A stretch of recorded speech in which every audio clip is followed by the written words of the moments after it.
Stop Googling your dog's problems. Seriously, stop it. Because the answers you're finding out, half of them are making things worse. And I know that because we've worked with thousands of reactive dog owners, helping them transform their dogs' lives. And every single one of them started in the same place. Fed the wrong information, following the wrong advice, going in circles. So instead of doing that, come and ask us directly. Every week we jump on a live Q&A in our online free community. And this week, some absolute belters. A collie so ball obsessed it literally cannot function. A ridgeback that refuses to lie down on anything that's not a soft bed, not even grass. A husky cross GSD that does everything at 100 miles an hour and then starts guessing what you're about to ask before you've even asked it. Sound familiar, right? And the one that stood out, resource guarding. Not over food, not over toys, but over a human. Here's the thing. These aren't unusual problems. They're the same things that I see day in, day out, but the answers probably aren't what you expect. So what I've done is taken the best questions from this week's live Q&A and cut out all the waffle so you just get the bits that actually matter. Whether you've got a reactive dog, an over-aroused nightmare, or you just feel like you're banging your head against the wall with your training, stick around, trust me. Okay, so that's kind of two separate things, right? So I created a problem once where I had a laser pen and I didn't intend using it with my dog, but I pulled it out of a drawer and I just was checking if there was batteries in, so I clicked it on. The laser pen shone on the floor and my sprocket became obsessed with it. I literally turned it off, put it back in the drawer, and he stared at that drawer for fucking ages. The way I address this with what we call window theory, so i.e. there are windows for doing certain things, and especially with a collie that's going to have an awful lot of drive, you need to teach the dog that it's not all go, go, go, and sometimes it's slow, slow, slow. It's made that up, it's terrible. But there's a window, you can have a work window, i.e. you give the dog a task to do, place, or a little recall, or whatever it might be. And then you've got a play window where you're going to use your ball. We have a start cue, i.e. are you ready? You pull the ball out, you throw it. And then you have a finish cue. Enough, finished, all done. Those are the common ones. You then got to make sure that the dog is crystal clear, understanding that that means that the game is done, right? So like you can't then bark at me for another throw or whatever it might be. So when you're teaching it, I would leave the ball then on the floor. I say enough. I have a lead on the dog. Might only be like a pull tab's worth of lead, so the dog's not tripping over it. I say enough. The dog tries to get the ball. We walk off. Rinse and repeat, rinse and repeat, rinse and repeat until the point where I can say enough and the dog leave the ball absolutely alone. You can then generalize that to more context. So if you've got a dog that's busy in the house and comes over to you to pest you, you can say enough. And the dog should then understand that, okay, that thing is not happening right now. It's different to punishment in terms of like, if you're using enough, it means that we're not doing that thing right now, but it's a possibility again in the future at some point, just like play would be. What you can do long term, precondition a punishment marker, is hold them accountable to the rules with that. So like, let's say, for example, I say enough, and I know the dog's very good at it. I know they've listened to it 10 times out of 10. I say enough, and the dog's like, no, I'm just going to have another go. They get the ball, and I say, hey, it's bad. We can't do that. That's like you playing after the whistle's gone. There's a consequence for that. So we go through like a punishment process with it. You can then apply that to your house enough as well, if that makes sense.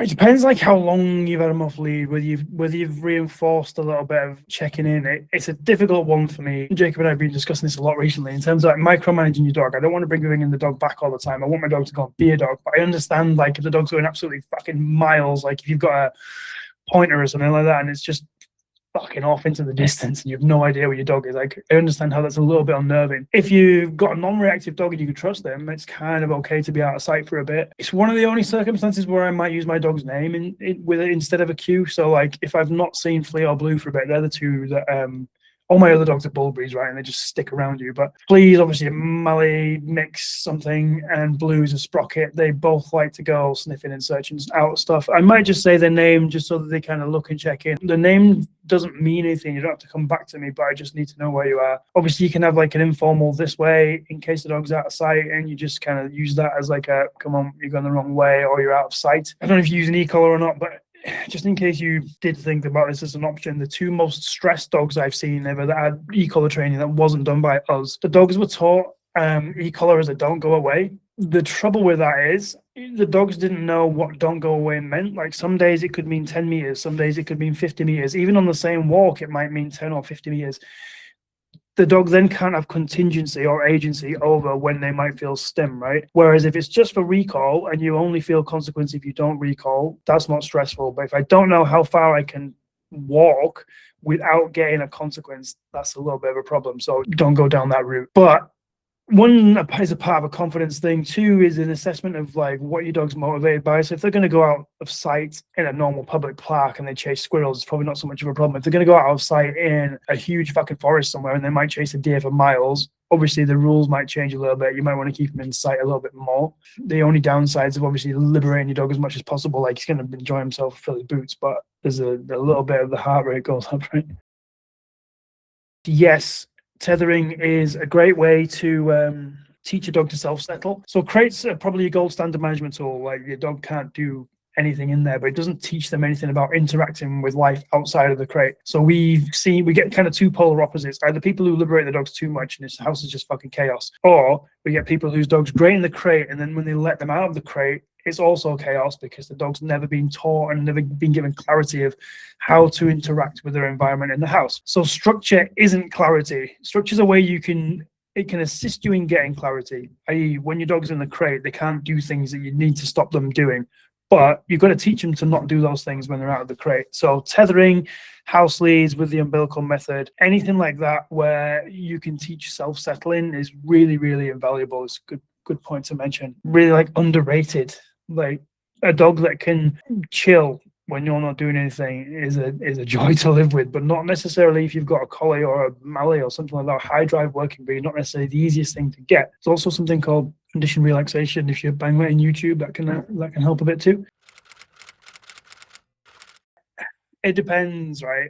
And that's an awful thing for me to say. It sounds like a really vague fucking answer. But I've got 6 dogs. I let some of them play together. Some of them are a terrible match. So my Staff American Bulldog and my girl Frenchie, I don't let them play together because the propensity for it to spill over into a scrap is too high. My Sprocket Blue, he can play with any of my dogs, even little John the spicy Staffy. He can play with him. Cora, the little Frenchie, can play with the Staffy. So like some of them good matches, some of them aren't.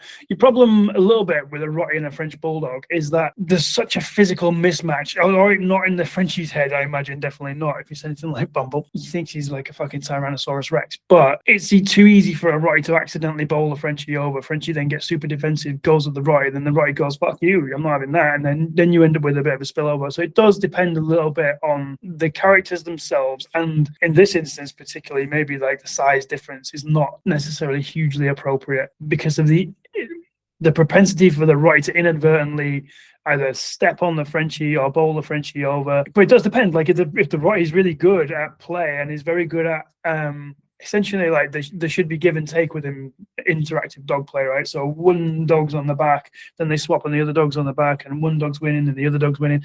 If you haven't got that, regardless of size, it's probably inappropriate. If you've got one dog that's just bulldoze and the other dog, it's probably inappropriate. And always do it supervised so that you can see it maybe creeping up and you can stop it before it escalates into anything that it shouldn't do.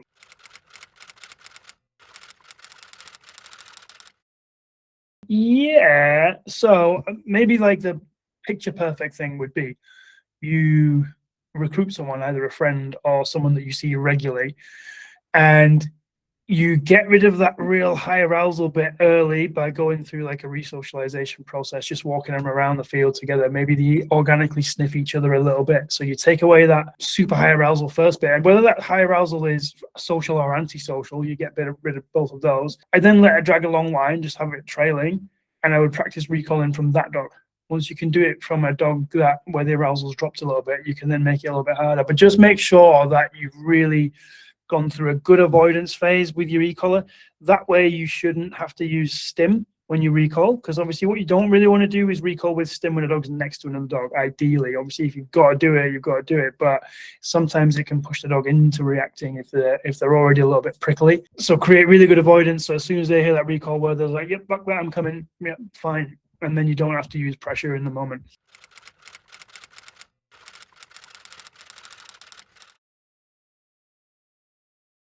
Okay, have her on a lead, say yes, walk backwards, lead brings her with you, pay. Only ever say your marker once for a payout. Essentially, your marker is only as good as your average payout. Every time you say it for the second time, you're halving that payout. Say it once, essentially make it happen. And that doesn't have to be like you're not taking the dog's fucking head off, you're just walking backwards, and then the lead will bring him with you. It'll encourage you out of the sit. Quite often when a dog sits, it's because we pace it an awful lot. So one of the things we classically teach dogs is to sit, right? So we've paid them an awful lot of times for doing sit. So if they know you've got food, quite often they'll sit to try and get the food. Obviously, when we're treating or addressing reactivity, we don't want the dog in a fixed behavior. We want them to have as much liberty as possible. So not in a sit, not in a down, not in a heel.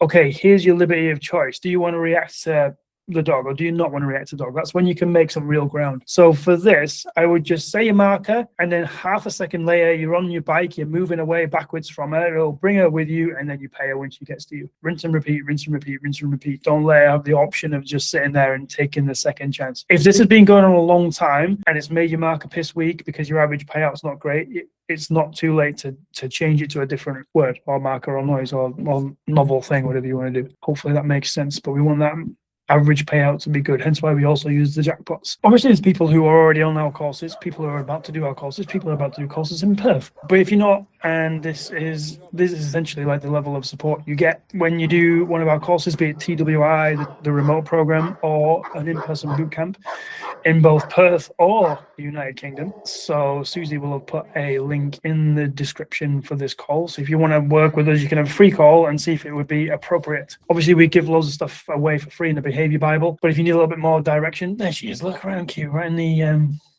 the chat box there. So if you want to speak to a trainer for free, find out if we can help you and give you more guidance and how that would look, then just jump on a free call.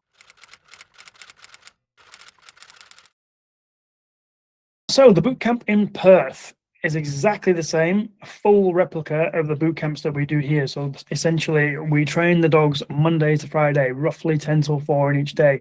We cover kind of different things each day with the expectation of fixing your reactivity or getting your dog off lead or whatever it is that you need by the Friday. If not, you don't pay the deposit, but you don't pay the remainder after the deposit. Essentially, we guarantee our work. But in terms of how often we come, I don't know, you don't know this already, Sam, but we're opening a franchise there. So we've got two guys who did, or a guy and a girl who did Jacob's business mentorship. We've met them a whole bunch of times. We have absolute trust in them. So they're replicating what we do over in Perth there. They were already dog trainers anyway, and very good ones. So we're doing a boot camp next week with them, a reactivity seminar to kick off and get the ball rolling. You can do exactly the same courses with them as you can with us. So you can book onto a boot camp, or you can do the hybrid / remote program version. But they're great. Adam, he's the main trainer there. He's coming, I would say shadowed, but he didn't really shadow. He just fucking took over the boot camp anyway and did one. He did a great job. So I've got absolute faith in them that they're going to be great. And then we get the luxury of, I say luxury, I'm going to be knackered with the travel, but we get the luxury of coming over on Saturday / Sunday, seeing the great city of Perth and helping him out with his first one. So there was another question this morning on the Instagram Q&A, and it was about a very social dog who barks when put in place when visitors come. So this is one of the problems with using or trying to use only reinforcement-based training. What happens is you can't give the dog liberty. So essentially we're putting the dog on place to manage the dog so they're not too overzealous when guests come round. This dog sounds super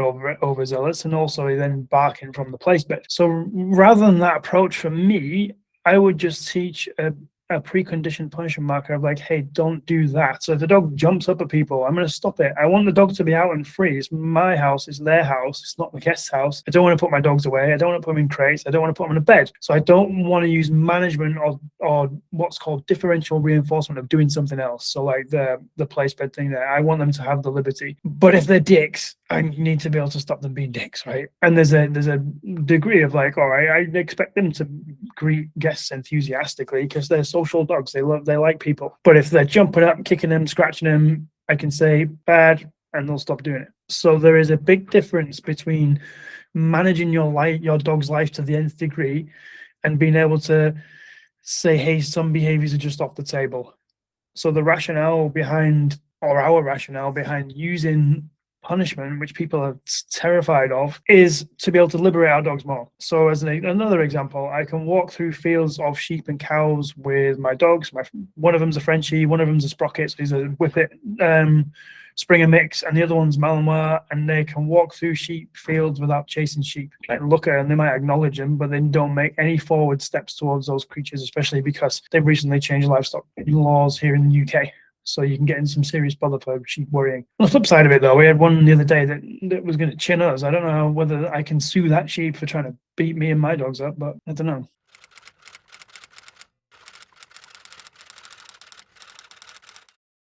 So is your dog reactive to dogs at all, or purely just humans?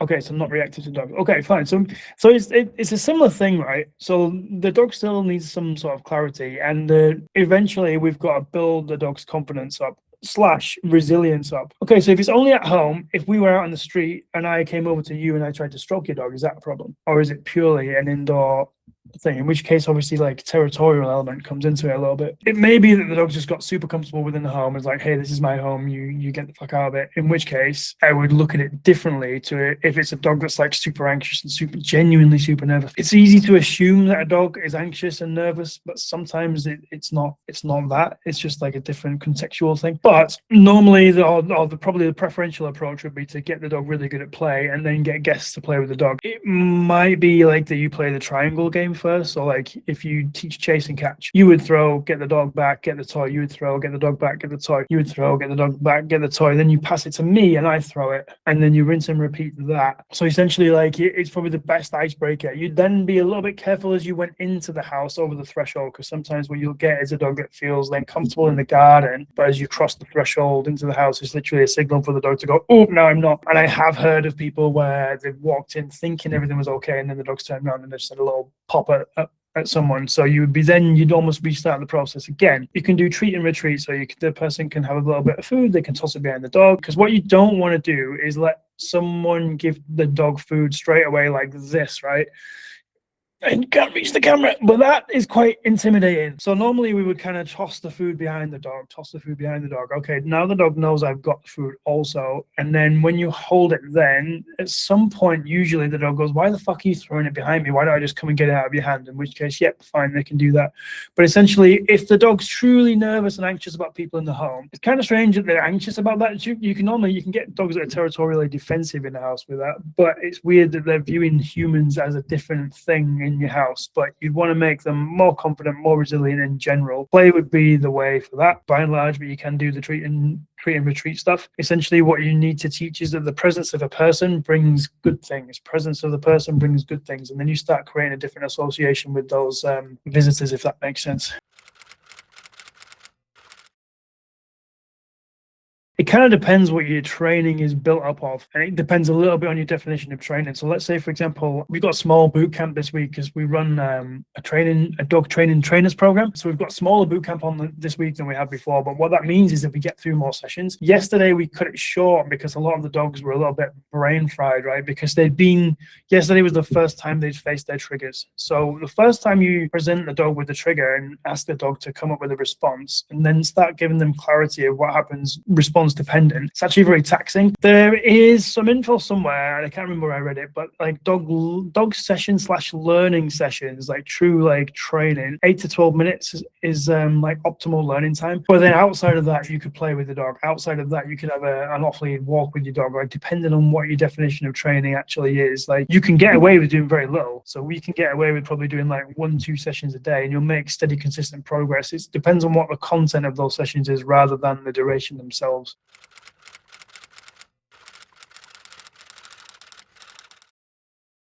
There is a train of thought that says when she does stuff at 100 miles an hour with enthusiasm, you pay it anyway, even if she's preempting it, and then go back and fix what the thing was, right? Because you want the dog to have that enthusiasm, depending on what you're doing. Like if you're teaching like skill-based stuff, then you would pay those really enthusiastic reps, but then you'd have to go back and fix it. So let's say, for example, you teach him down, but you've taught like a focused heel and the dog slams into the world's best focused heel. You could pay that and then go back and fix you down. At some point, you're going to have to hold them accountable to whatever it is you're trying to teach them, though. And that's where a little bit of negative reinforcement is necessary, because you can fix it in the moment. Whereas if you're only using positive reinforcement, you can only stop the session as the consequence and then try and fix it next time or reinforce it more next time. Whereas negative reinforcement gives you a must key. Like if my flea breaks his down because I've got my frisbee tucked under my arm, I can tap on the e-collar, he'll go back into his down. I could also use punishment if I know that he knows what he's difference obviously between negative reinforcement and punishment, regardless of them both using pressure.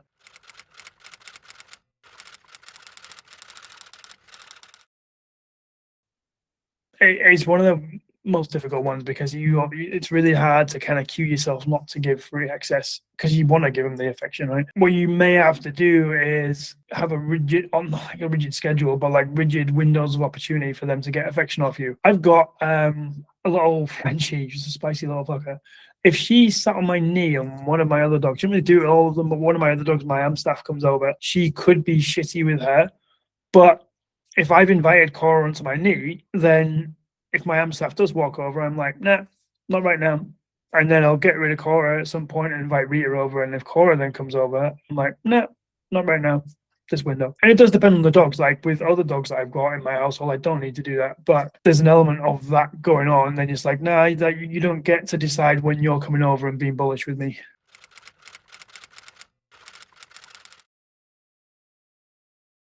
Yep. If I ever have a day off, I like to go on little hikes. When I get to a new spot, all my dogs are like, oh, fucking amazing, we're in a new place. It's manageable. If it wasn't manageable, if I'm getting multiple dogs out of the van at once, I might stick one in the down so I've got a little bit of management so they're not fucking running off through the car park whilst I'm getting others ready. When I release them from that, because of a lot of anticipation, it sometimes makes the problem worse in terms of their arousal because being in that fixed position creates lots of anticipation of being released. So if you want them to get a little more accustomed to it, go to more new routes all the time. And then it depends whether that level of arousal is causing problems or whether that level of arousal is just like there for a minute or two and then dissipates. Normally with mine, as soon as we get like 30 seconds to a minute down the trail, they're just like, oh, this is what we're doing. And they settle into just exploring the world around them. So it kind of depends whether it's a problem or not. If it is a problem, you can practice, one, going places more often, maybe not even getting out, just so that you driving up to a new place doesn't create like a anticipation of getting out and doing something. And then you can also do conditioned relaxation as an adjunct to that because you might be able to gear them down a little bit. You could do that for sure. There's a whole, because Mark McCabe's company in America, I can't remember what it's called, but they a lot of their training is based around what they call a behavioral down. But for me, it's just like teaching the dog that it's not all go, go, go, and being able to self-regulate, self-relax. You would want to have done that in easy locations first, and then you can apply it out of those locations. There's an advancement to the sit on the lead protocol, which is that condition relaxation I've been talking about. There'll be, I'm sure, videos on YouTube of that. But essentially, you start with the sit on the lead part. Once they're good at that, you start adding a collar grab. And this is quite important. It's like an adjunct to the vet question. What happens is we go to the vets, we grab the dog by the collar, we stick him on the table, and the dog's like, oh, fuck, I know what this means. You can condition that collar grab to mean something else. So we start with a sit on the lead protocol. We get the dog to relax and do a behavioral down like that. Once they do that, okay, we grab the collar. And then we basically massage the dog, like rather than like scratching, tickling, or whatever that might be. It's like nice, smooth, relaxing massage type stroking. What you're after is the dog sitting down without you asking them to sit down. Once they're sat down, what you want them to do is lie down without you asking them to lie down. And then ideally at some point we can also like pull them onto the side, which shows like the ultimate relaxation, but also a little bit of acceptance that you sometimes lie on your side and then maneuver you into that position. Once you're at the point when you've practiced it a lot, you grab the collar and the dog goes, oh, I know what we're doing, we're relaxing. You can start putting a word in front of that. And then eventually that word will be tied to the emotion of relaxing. So it's like you might be able to take a few percent of arousal off a super hyper-giddy dog, if that makes sense.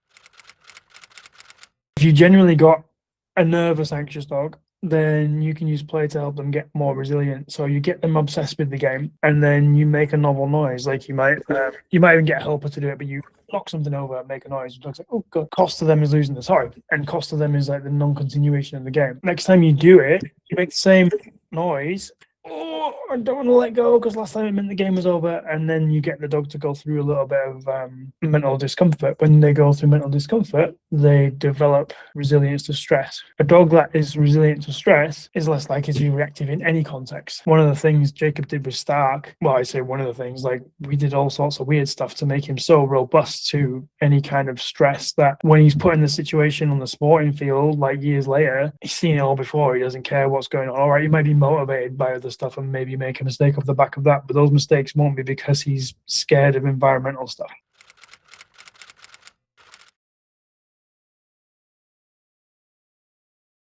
It's just not motivated to lie down on an uncomfortable surface, right? So like if you wanted the dog to do it, they've got to be motivated to do it.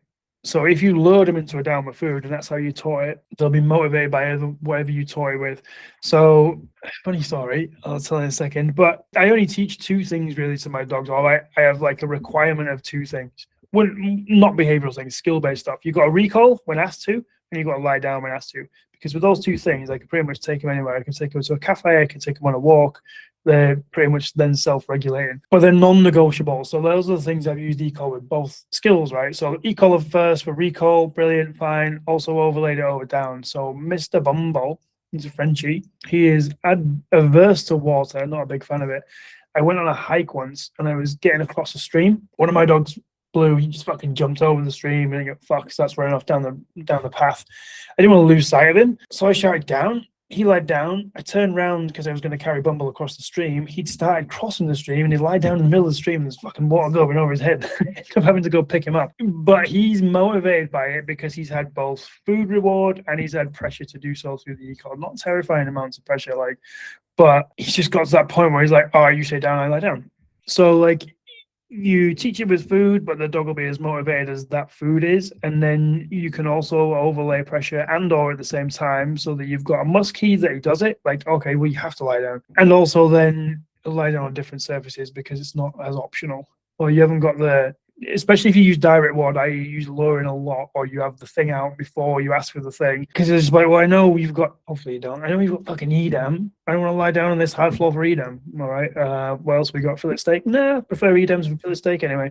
So this is the problem with that, right? So like, problem with problem with direct reward, i.e. luring or bribery, is that the dog knows what you're going to give him for it, or if you haven't got it, they ain't going to do it. So you want indirect reward, i.e. the thing's not out, lie down. Maybe I pay you, maybe I don't. Or if I don't, I can compel you to lie down with some sort of pressure, be that lead pressure or e-collar pressure at some point. Just before I answer the next one, I will reiterate, if you're not already working with us and you like this level of support, Susie will put a link in the chat. There's already been one, but it's probably miles up there somewhere. So you can have a free call and we can discuss with you whether we can help you or not.